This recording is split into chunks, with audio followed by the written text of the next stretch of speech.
Thank you, Mr. Speaker. I don't have anything prepared today, but I listened with interest to my three colleagues who spoke before me. And I just wanted to say something which is, I will say at the beginning, not based on economic theory or any kind of particular ideology, but just from my observation over the last 5 years in this job. And what I heard over the last couple of speakers was a concern about spending, a concern about debt. And I fear that often that conversation becomes incredibly abstracted. And so I just want to kind of insert some real world thinking about that, not in defense of the government spending or in critique of the government spending. And I have some critiques and I have some things that are good. But what I want to say is, this notion of, we're fiscally responsible and we live within our means, or we tax and spend, nothing in politics or in life is that simple. And, we often talk about numbers as though they're abstract, but of course they're not abstract. What are we spending on? So, in one breath, I heard the member say, we shouldn't live beyond our means, but universities should be free. Well, you can't do both of those things. A government can't make university tuition free and pay for that in the same fiscal year. It's probably not possible. Maybe it is. I don't know. I'm not an economist. I doubt it.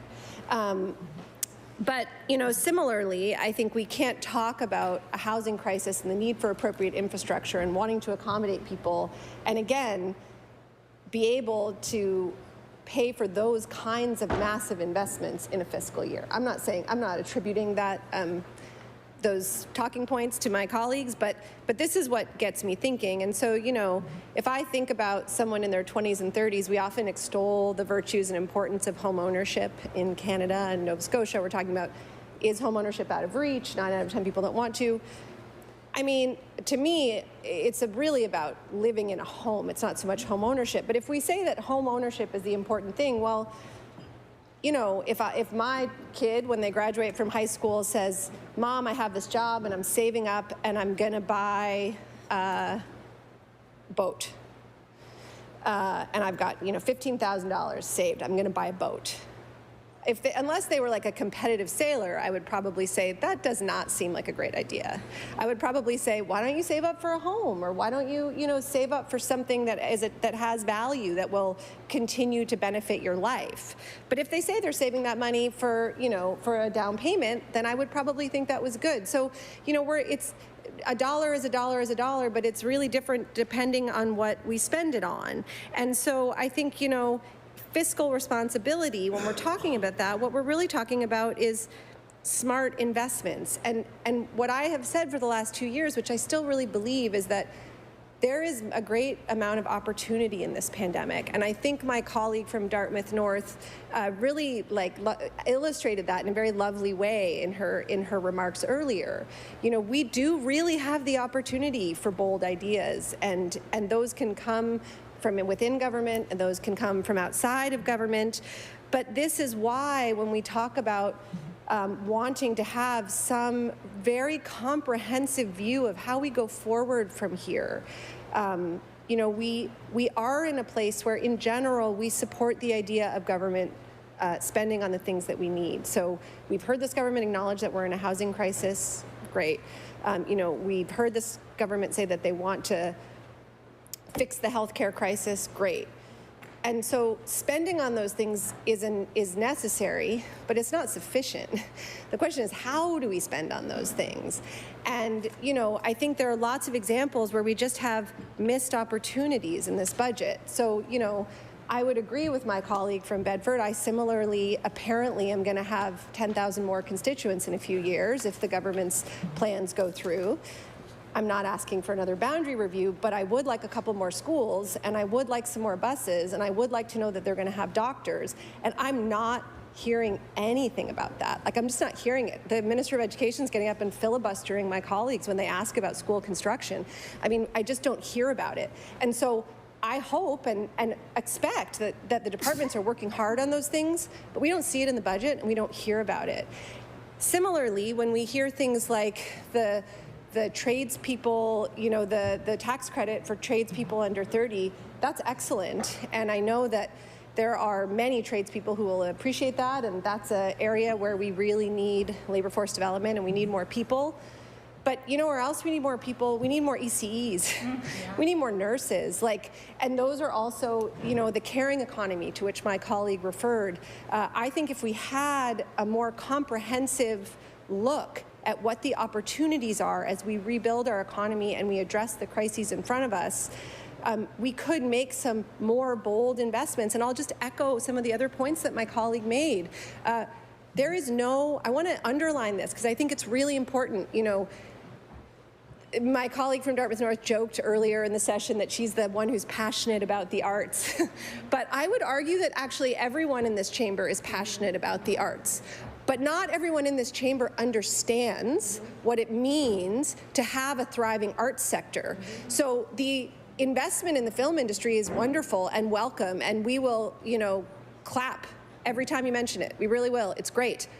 But there is no increase in operating funds for arts organizations in this province, in this budget. And that is a massive, massive issue, because all of those arts organizations that we rely upon when we talk about the ephemeral thing that makes Nova Scotia magic, it's actually not ephemera. It's humans who are working really hard to produce the kind of cultural assets that we love so much, and we are not giving them what they need to do that. And so that's just one example, but I think that there are many, many more. And so I would just suggest that, again, as we have been saying for a couple of years, you know, please take the opportunity to expand the voices at the table as you think about these programs. Efficiency is another one. As my colleague said, you know, I think we can talk about greenhouse gas reductions. We think ECRA is a great first step. We really look forward to the climate plan. Spring's almost sprung, so hopefully it's coming soon. That we saw the daffodils peeking out of the soil yesterday. But you know, I do think that we need to really embrace the opportunities, because we have a once-in-a-lifetime opportunity right now, I think, with this kind of moment we find ourselves in at the, hopefully, towards the downswing of a pandemic, a global pandemic, and in need of rebuilding a lot of things, in need of rebuilding our healthcare infrastructure, in need of rebuilding a lot of our education infrastructure and other things. But we also have a once-in-a-lifetime responsibility. So, you know, I've heard a lot this session about the debt that we will leave for our children. I haven't heard a lot about the planet that we will leave for our children. And this isn't hyperbole. I mean, if we had had this conversation 5 years ago, I guarantee that 20 of you would be rolling your eyes at me.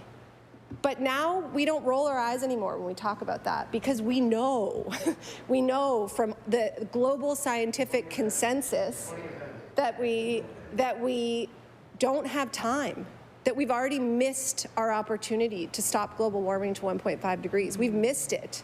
The world that my children grow up in will be dramatically different than the world that we grew up in, no matter what, if we do nothing.